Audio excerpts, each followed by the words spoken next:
Hey everyone, hope you all are well. The first thing I'm doing today, as always, is priming the eye area, and to do that I'm taking my Urban Decay eyeshadow primer potion. It's my holy grail, it's just fantastic. A few swipes of this across the eye will just help your products to grip better to the skin. It'll allow your shadows to blend nice and smoothly and remain crease free too. And I'm just using the Sigma 3D HD Precision brush to blend this into the skin, but you could also use your fingers to help melt the product into the skin as well. So I'm going back to my Thebalm Nude'Tude palette again today, and the first shadow I'm taking is called Sultry. This is a warm, I'm not going to say fully matte shadow, maybe semi-matte. It appears to have an almost satin finish to it. It's nice and soft in texture, but because of this it does crumble slightly in the palette.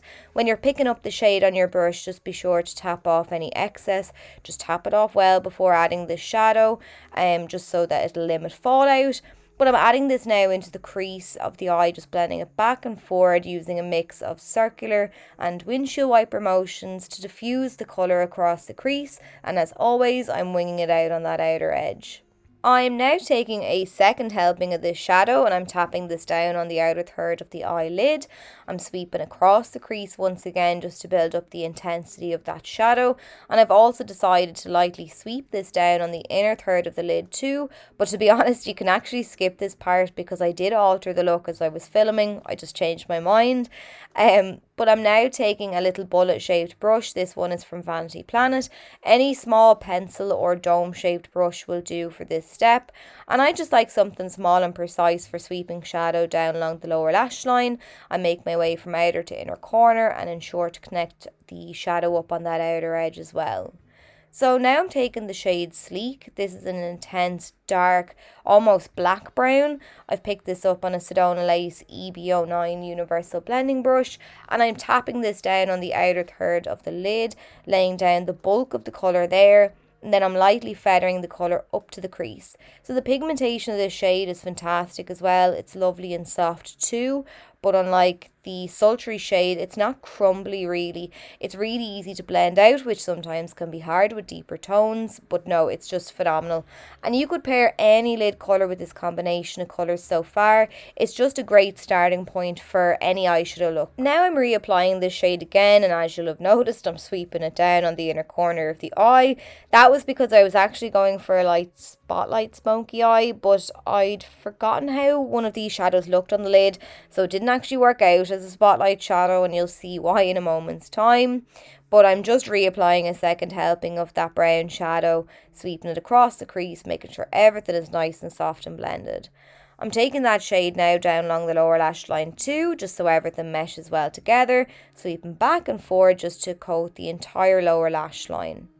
So now I'm taking the shade Silly on a flat E24 shader brush from Blank Canvas Cosmetics, and I'm firstly applying this to the centre of the lid with the plan of creating a spotlight, as I said, but I didn't like how it looked. I just felt it wasn't pairing how I imagined, so I decided just to coat half of the eyelid with this instead.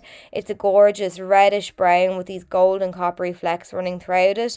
Now with this shadow the colour payoff isn't as great as with previous shades, so you definitely do need to layer it to bring it up to its full potential. Adding it wet too would help to emphasise that sparkle, but I wanted a more subtle finish, so I was actually happy with how the shadow looked on its own. Next then I'm taking the shade Serious, which is a matte black eyeshadow. I've picked this up on a small C-shaped brush from Sedona Lace, and I'm starting once again by tapping this down on the outer third of the eyelid, just above the lash line, and as I have less product on my brush, I'm moving it up towards the crease to fade it out slightly, and I generally just curve the shadow in a kind of a C shape on that outer corner, so from lash line sweeping it up and around into the crease. Once I've laid down that shade and kind of slightly faded it with that same brush, I'm now taking the brush from Royal & Langnickel. It's nice and tapered. It's a smudger brush. I'm using this just over the edge of that black eyeshadow, and I'm sweeping and swirling my brush back and forward, pulling the shadow and blending it across the crease. So I want that main depth to be on that outer edge, and I want the shadow to fade outwards and across the crease from there. And I'm flicking my brush now outwards too in the direction of the tail of the brow, just to help to elongate the shape of the eyes. I didn't want to go with a black or brown liner for this look. I wanted something a little different. So I'm taking this L'Oreal liner pencil. It's in shade number 10, I'm pretty sure. And I'm lining inside the eyes. Now again, when I scribbled this on the back of my hand, it did look a little bit darker. And I felt when I applied it to my eyes, it made them look a little bit irritated with how bright it was on the waterline. So I'm going to alter that too.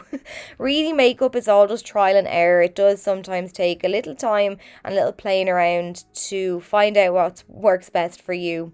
So I'm taking the shade Sexy now on an angled brush. It's a rich burgundy, and I'm just applying this on top of the waterline to deepen that colour slightly.